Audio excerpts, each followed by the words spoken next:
Bugün sizinle present simple tense hakkında danışacağıq.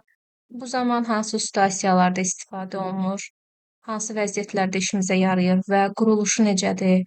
Bunları sizə aydın və asan şəkildə izah etməyə çalışacağım.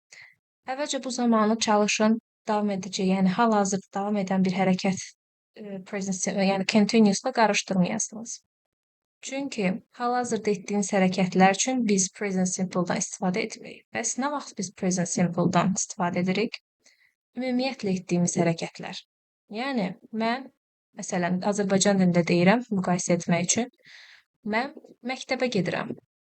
Mən ümumiyyətlə məktəbə gedirəm deməkdir məsələn bu cümlə. Yəni mən orada deməsəm ki, hal-hazırda məktəbə gedirəm, bu necə başa düşülür? Yəni mən ümumiyyətlə məktəbdə oxuyuram mənası verir. Və yaxud da mən gitara çalıram.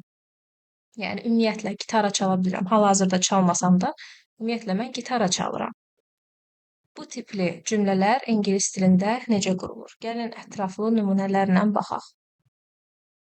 Və hansı vəziyyətlərdə istifadə olunur, onlara da baxacağıq. Azərbaycan dilində tərcümədə olarkən adətən ır, ir, ur, ür şəkilçilərinə uyğun gəlir. Məsələn, işləyir, sevir, oxuyur, danışır kimi bu tipli tərcümə olunur.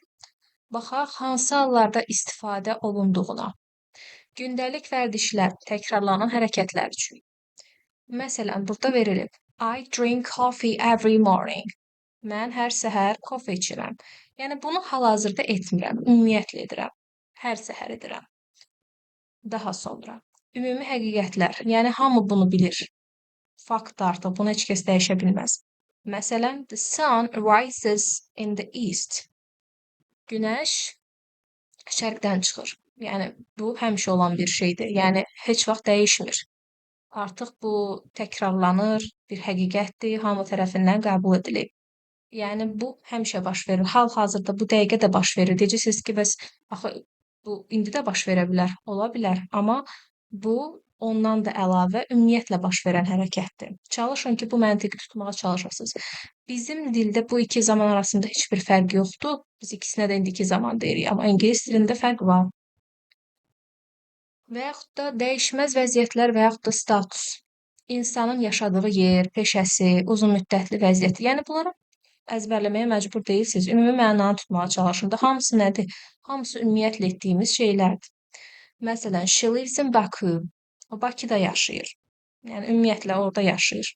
Yəni ki, artıq bu bir onun dəyişməz vəziyyətidir. Cədvəl və proqramlar. Yəni, artıq nəqliyyat hərəkət cədvəli, kino seansları və ya dərs cədvəlləri. Məsələn, train leaves at 6 p.m. Qatar saat 18:00-da yola düşür. Bu həmişə olur artıq. Bu cədvəl halını alıb. Bu dəqiqə olmur, ümumiyyətlə olur. Mənanı başa düşdüksə artıq, məncə məna başa düşüldü. Formaya baxaq. Bəs forma necə olur? Biz baxacağıq təsdiq formaya, inkar formaya, sual formaya, hamısına baxacağıq. Present simple zamanında cümlələr təsdiq, inkar və sual formalarda bu formada qurulur. Əvvəlcə təsdiq cümlələrdən başlayaq. Təsdiq cümlələrdə gördüyünüz kimi həmişə bizdə mübtəda birinci gəlir. Daha sonra bizdə feil, yəni xəbər hissəsi gəlir. Burada şəxslər gələ bilər. Burada niyə belə bir quruluş qeyd etmişəm, izah edəcəm. Niyə belə iki cür quruluşdur? Burada məsələn feildə görürsünüzsə S-I-S hissəciyi var. Bunu məncə çoxunuz bilirsiniz, amma yenə də bilməyənlər üçün izah eləmək lazımdır. İndiki sadə zamanda bu şəxslər olanda feili sadə formada yazırsınız. Amma üçüncü şəxsin təki, yəni he, she, it olanda feilivizə es və yaxud da feildən asılı olaraq es əlavə edirsiniz. Gəlin, baxaq necə olur bu. Məsələn, mən sizə bunu əsasən yuxarıdakı nümunələrə qayıdıb göstərmək istəyirəm. Baxın, fikir verirsinizmi? She üçüncü şəxsdir və feil live'dir. Amma live'in həm də yanında nə var? Gördüyünüz kimi s-i var. Bu S deyəcəksiniz ki, niyə var? Bu sadəcə şəxsi göstərən bir şəkilçidir və ekstra bir tərcüməsi yoxdur. Burada live də yaşayır deməkdir, lives də yaşayır deməkdir əslində. Amma necə ki, bizdə şəxs sonluqları var, ingilis dilində də sadəcə üçüncü şəxsdə bu var. Mən məsələn deyirəm ki, yaşayıram, yaşayır, yaşayırıq ki, verirsinizsə yaşamaq hər şəxsdə fərqli-fərqli hissəciyi qəbul edir. Amma ingilis dilində bu bir dənə sadəcə he, she, itdə baş verir və onu əvəz edə bilən, yəni onun əvəz edə biləcəyi bütün şəxslərdə. Məsələn, bura bir adam adı da qoysaq, o da üçüncü şəxs sayılır. Məsələn, bura deyirəm ki, Aygün. Aygün nə deməkdir? Yəni o da, she. Yenə də Aygün olursa leaves olur. Fikir verirsiniz, günəş nə deməkdir? Günəş, it. Yəni o. Bir şeyi he, she, itlə əvəz edə bilirsinizsə, o üçüncü şəxsdir. It yazdım bura. Fikir verirsiniz, rise qalxmaqdır. Amma burada əlavə bir s-imiz də var, gördüyünüz kimi. Yəni bunlar olanda, bax train də elədi. Train yəni nə deməkdir? Qatar. Yəni yenə o, it. Fikir verirsinizsə, burada yenə s var. Bu qədər sadə. Sadəcə bir dənə s-ə diqqət edirsiniz. İnkarda nə edirik? Fikir verirsinizsə, inkarda biraz fərqlidir. Artıq feilin qabağında, sadəcə feilin qabağında don't və yaxud da doesn't qoyursunuz. Yenə doesn't nə vaxt qoyuruq? Yenə də üçüncü şəxsdə qoyuruq. Yəni, bunu çox uzatmaq istəmirəm. Məncə başa düşüldü. Məsələn, I like coffee. Coffee sevirəm. I don't like coffee. Coffee sevmirəm. She likes coffee. O coffee sevir. She doesn't likes. Artıq baxın, fikir verin. Likes dedim. Bu səhvdir. Niyə? Doesn't da onsuz da s var. Likes demirik, like deyirik. İngilislər 2 s-in artıq olduğunu düşünür. Buradakı s-lə funksiyasını yerinə yetirmiş olurlar.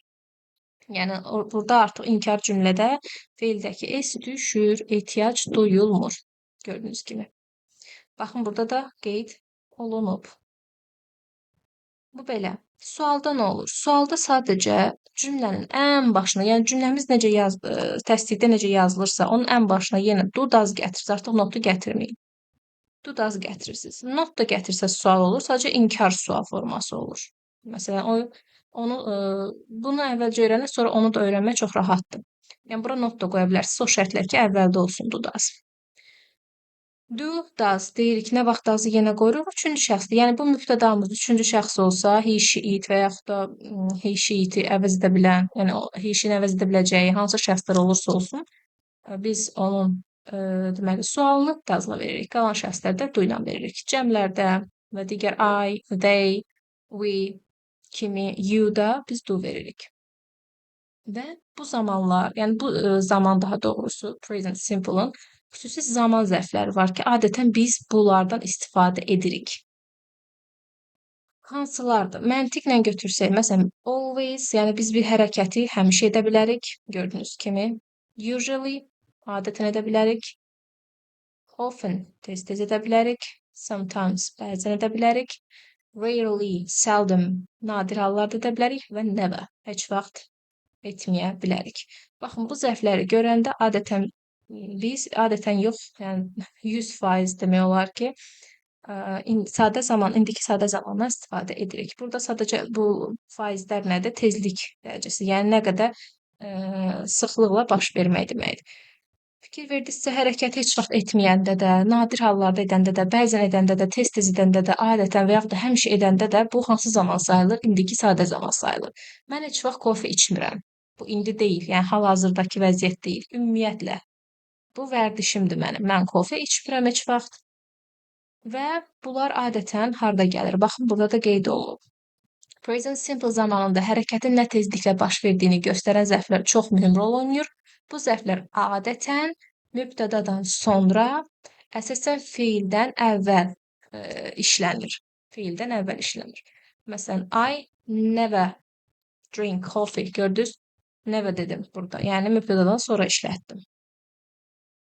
Əlavə olaraq, məsələn, every day, hər gün, bir şeyi hər gün edə bilərik. Every week, hər həftə. Və yaxud da on Mondays, bazar günləri, on Sundays, on Fridays kimi ifadələr də indiki sadə zamanla işlənə bilir. Yəni, mən bu hərəkəti, məsələn, ancaq ola bizim birinci günlər edirəm. Bu dəqiqə eləmirəm. Sadəcə birinci günlər edirəm. Bu da bir cədvəl halına alınmış hərəkətdir. Burada ətraflı nümunələrə baxaq. Çox qəşəng nümunələr var. Birinci şəxs I ilə. I speak English. Baxın, speak nədir? Danışmaq. Sadə formada da yazılıb. O ingiliscə, daha doğrusu mən ingiliscə səlis danışıram. Gördüyünüz kimi s-i yoxdur. Baxın, she-də works olub. S var. She works in a big hospital. O böyük xəstəxanada işləyir. İnkar versiyaya baxaq. We don't eat. We bizdir. Biz fast food yemirik. Yemək feilinin qabağına sadəcə don't qoyursunuz, olur inkar. He-yə baxırıq. He doesn't like coffee. Baxın, like bizim feilimizdir, qabağına doesn't qoyub. Like-da s yoxdur. Baxın, burada she works-da s var, amma he like-da s yoxdur. Niyə? Çünki inkar cümlədə s-dən istifadə olunduğu üçün like-dakı s düşür. Və yaxud da you-ya baxaq. You sual forması. Do you play tennis? Do you? Baxın, you ikinci şəxsdir. Ona görə biz burada does yox, do işlədirik. Və burada heç bir s-dən istifadə etmirik. Nə do-da, nə play-də. Do you play tennis? Tenis oynayırsan? Üçüncü şəxsdə baxın. It odur, üçüncü şəxsdir. Feilimizdəki s düşür. Hardadır? Sual, does-da. Does it rain a lot here? Burada çox yağış yağır. Bu qədər. Sadəcə bu zamanı ağlınızda saxlamaq üçün çoxlu nümunələr qurmağa çalışın. Yəni çoxlu cümlələrdən bir şəxs götürün, feil götürün. Do, does-dan istifadə edin. İnkarda onlara not artırın. Əslində çox sadədir. Sadəcə çoxlu praktika eləmək lazımdır. Sadəcə bunun quruluşunu öyrənməklə, mənasını öyrənməklə ingilis dilini öyrənmək olmur təbii ki. Ona görə çalışın, praktikada işlədin, danışın, yazın ki, yadda qalsın. Yəni təbii olsun. Siz onu bir qayda kimi əzbərçilik formada öyrənməyin, təbii formada öyrənin. Və əgər siz bu PDF əldə etmək istəyirsinizsə, aşağıda linkdə yerləşdirəcəm. Pulsuz formada əldə edə bilərsiniz.